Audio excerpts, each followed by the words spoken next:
Mengapa orang Kristen harus berhati-hati dalam memilih pergaulan? Ya, orang Kristen harus berhati-hati dalam memilih pergaulan karena pergaulan sangat mempengaruhi cara berpikir, mempengaruhi karakter dan mempengaruhi kehidupan rohani seseorang. Ya, karena itu Tuhan memanggil orang percaya untuk hidup kudus dan tetap berjalan dalam kebenaran Allah.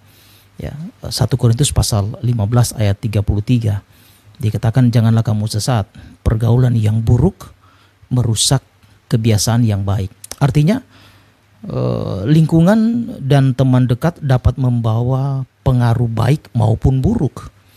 Ya, karena itu orang percaya ya perlu memilih pergaulan yang membangun iman, membawa kepada kebaikan dan semakin dekat kepada Tuhan. Ya, selain itu, kalau kita melihat ya di Mazmur pasal 1 ayat yang pertama kan, berbahagialah orang yang tidak berjalan menurut nasihat orang fasik. Dan ini mengajarkan bahwa hidup yang diberkati dimulai dengan memilih jalan dan pergaulan yang benar. Ya, namun ya kita harus berhati-hati dalam pergaulan, bukan berarti menjauh dari semua orang, melainkan ya tetap menjadi terang Kristus ya tanpa ikut hidup di dalam dosa. Ya, Bagaimana cara menjadi terang dan garam dunia di tengah lingkungan pergaulan yang buruk? Menjadi terang dan garam dunia di tengah pergaulan yang buruk itu berarti ya tetap hidup benar, ya memberi pengaruh yang baik ya dan tidak ikut di dalam dosa, sehingga ya, orang lain dapat melihat ada Kristus ya melalui kehidupan kita. Matius pasal 5 ayat 14 dan 13 dan 14 kan, kamu adalah garam dunia dan juga kamu adalah terang dunia. Gitu. Nah, sebagai garam, orang Kristen dipanggil menjaga nilai kebenaran ya dan membawa dampak baik ya. Dan sebagai terang ya orang percaya harus menunjukkan kasih, kejujuran dan kekudusan hidup. Ya, caranya antara lain ya tidak ikut dalam perkataan atau tindakan yang berdosa. Ya, tetap berkata benar dan hidup jujur gitu. Kemudian ya menjadi teladan dalam kasih dan sikap, dan mengingatkan teman ya tentunya dengan kasih ya, dan tetap dekat dengan Tuhan melalui apa? Melalui doa dan juga melalui firman gitu. Dalam Roma pasal 12 ayat 2 berkata di sana, janganlah kamu menjadi serupa dengan dunia ini, tetapi berubahlah oleh pembaharuan budimu. Artinya orang percaya hidup di tengah dunia tetapi tidak mengikuti cara hidup dunia.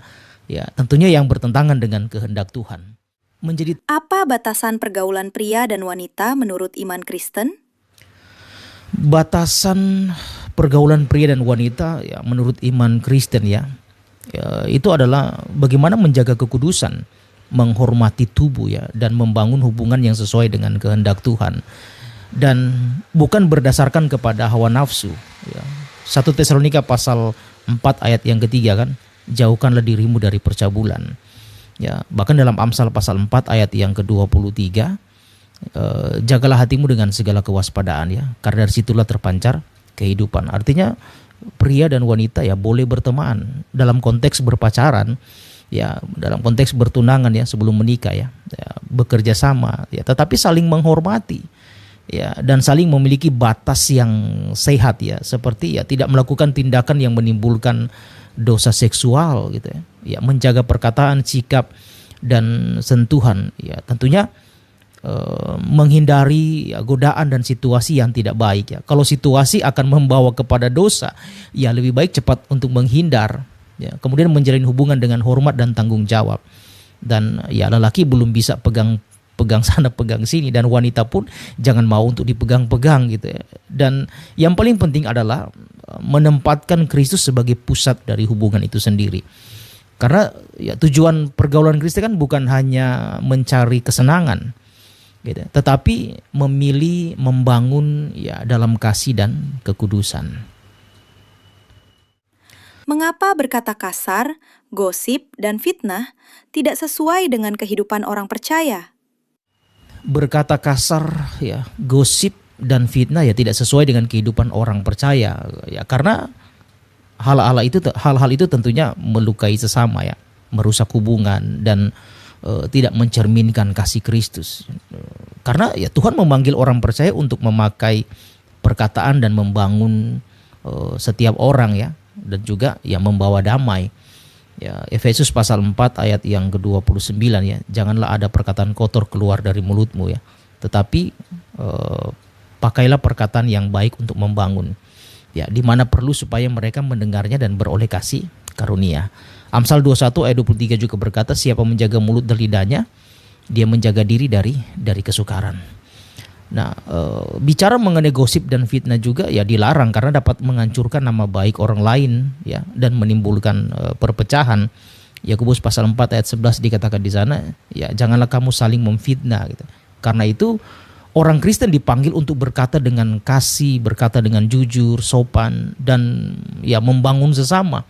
Ya, sehingga melalui perkataan kita ya, orang sebagai orang yang percaya ya nama Tuhan dimuliakan. Bagaimana sikap orang Kristen ketika teman mengajak melakukan dosa? Ketika teman mengajak melakukan dosa ya orang Kristen harus mengambil sikap ya dengan tegas menolak ya.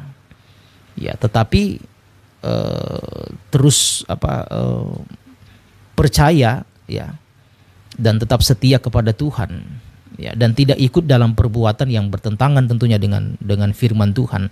Dan sikap ini dilakukan dengan kasih gitu ya, tetapi tetap berpegang pada kebenaran gitu. Dan kalau kita melihat ya di dalam Amsal 1 ayat 10 ya, hai anakku, jikalau orang berdosa hendak membujuk engkau, janganlah engkau menurut ya. Kisah Rasul pasal 5 ayat 29 kan, kita harus lebih taat kepada Allah daripada kepada manusia. Artinya ya orang percaya tidak boleh mengikuti tekanan dari teman ya. Ya, jika hal itu membawa kepada dosa. Ya, sebaliknya orang Kristen ya dipanggil untuk apa? Untuk berani berkata tidak terhadap dosa. Ya, orang Kristen dipanggil untuk tetap hidup benar ya, meskipun berbeda ya dari lingkungan di mana kita berada, dan tetap menjadi teladan yang baik. Ya, mengajak teman justru kepada kebaikan dan kebenaran. Ya, dan saya percaya dengan pertolongan Tuhan ya orang percaya dapat tetap kuat ya, dan tidak mudah terbawa pengaruh yang buruk. Apa arti pergaulan yang buruk merusakkan kebiasaan yang baik? 1 Korintus 15 ayat 33. Iya, arti pergaulan yang buruk merusak kebiasaan yang baik ini adalah lingkungan dan teman yang salah ya, dapat mempengaruhi pikiran, karakter, dan kehidupan rohani seseorang sehingga ya bisa saja menjauh dari Tuhan ya. 1 Korintus pasal 5 ayat 33 kan. Janganlah kamu sesat ya, pergaulan yang buruk merusak kebiasaan yang baik ya. Dan ya Rasul Paulus mengingatkan bahwa seseorang yang terus hidup di tengah-tengah pengaruh buruk tanpa kewaspadaan itu dapat ya perlahan mengikuti dosa gitu ya, dan ya mengikuti cara hidup dunia, dan pasti akan kehilangan nilai-nilai kebenaran gitu. Karena itu yang harus diwaspadai orang Kristen itu perlu untuk memilih teman yang membawa kepada kebaikan, menjaga iman dan karakter ya, dan kemudian tetap menjadi terang ya tanpa ikut di dalam dosa. Amsal pasal 13 ayat yang ke-20 berkata di sana, siapa yang bergaul dengan orang bijak menjadi bijak ya, tetapi orang yang berteman dengan orang bebal ya menjadi malang. Ini menunjukkan bahwa pergaulan sangat mempengaruhi arah hidup seseorang ya, baik secara rohani maupun secara moral. Bagaimana cara menjaga kekudusan hidup dalam pergaulan sehari-hari? Menjaga kekudusan hidup dalam pergaulan sehari-hari ya dilakukan tentunya dengan hidup dekat kepada Tuhan ya, memilih pergaulan yang baik dan menolak hal-hal yang membawa kepada dosa.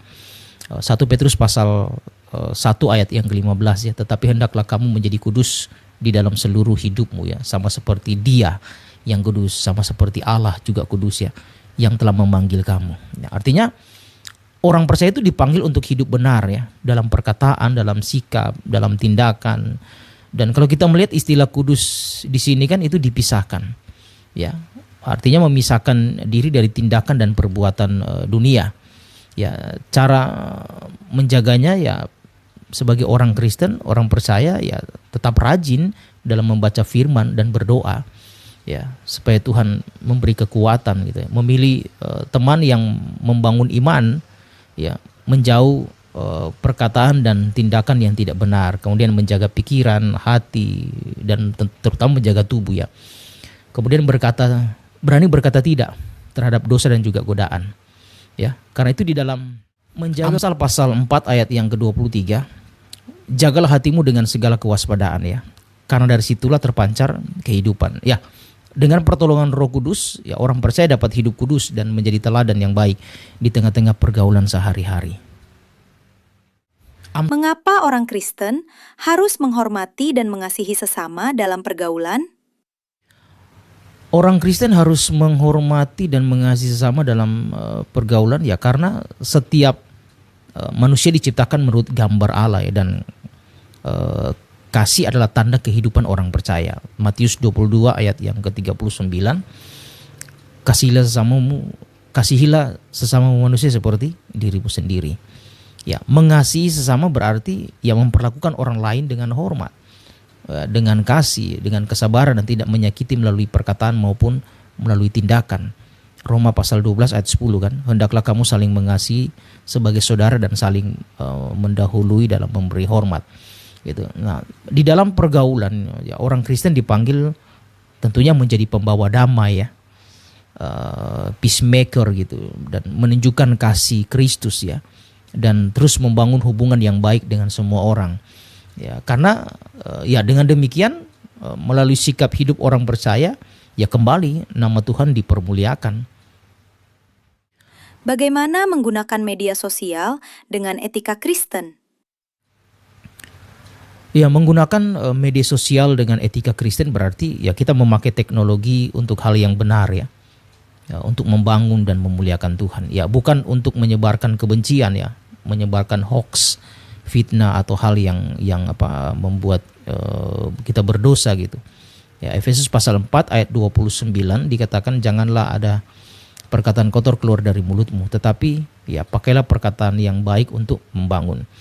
Dan prinsip ini juga yang berlaku dalam media sosial ya, ketika kita menulis komentar ya di media sosial ya. Orang Kristen dipanggil untuk bijaksana dalam berkata-kata, dalam bertindak ya di dunia digital.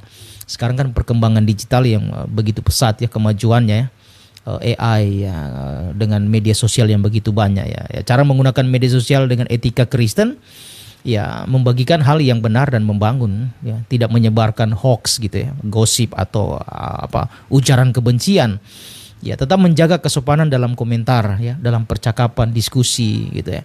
Memberikan komentar-komentar gitu ya. Menggunakan media sosial ya tentunya untuk menjadi berkat ya, dan juga menjadi kesaksian gitu. Dan kemudian ya berusaha untuk menghindari konten-konten yang merusak iman dan moral gitu ya. 1 Korintus pasal 10:31 kan, segala sesuatu yang kamu lakukan, lakukanlah semuanya itu untuk kemuliaan Tuhan. Kembali kepada apakah itu memuliakan Tuhan atau tidak. Artinya termasuk dalam penggunaan media sosial ya, dalam hal gadget dan lain sebagainya. Orang percaya harus mencerminkan karakter Kristus ya, seperti itu. Apa yang harus dilakukan orang percaya jika mengalami tekanan atau pengaruh buruk dari teman sebaya? Ya, jika mengalami tekanan atau pengaruh buruk dari teman sebaya, khususnya untuk anak-anak remaja, anak pemuda ya, baik di sekolah, di university, ya orang percaya harus tetap teguh dalam iman. Ya, sekali lagi berani menolak dosa. Ya itu, that's it gitu ya. Dan ya lebih taat kepada Tuhan daripada kepada manusia atau mengikuti tekanan lingkungan. Gitu kan? Karena itu dikatakan kan, jangan kamu menjadi serupa dengan dunia ini ya, tetapi berubahlah oleh pembaharuan budimu ya, dalam Roma 12 ayat 2 kan. Nah, orang Kristen dipanggil untuk hidup berbeda ya, dan tidak mengikuti gaya hidup yang bertentangan dengan firman Tuhan. Ya, harus dilakukan ya, sekali lagi berani berkata tidak ya terhadap ajakan yang salah. Karena itu memilih teman yang membawa kepada pengaruh yang baik ya. Ya, doa itu penting, meminta kekuatan dari Tuhan ya, tetap berpegang pada firman Tuhan. Dan ya lebih baik kita mencari dukungan dari keluarga ya, dalam hal spiritual gitu ya, atau orang percaya lainnya Itu kan Yosua pasal 1 ayat 9 kan, kuatkan teguhkanlah hatimu, janganlah takut. Ya dengan pertolongan Tuhan saya percaya bahwa kita orang yang percaya kepada Dia, kepada Tuhan Yesus Kristus ya dapat tetap setia dan menjadi terang di tengah-tengah lingkungan yang memberi pengaruh buruk seperti itu. Ya,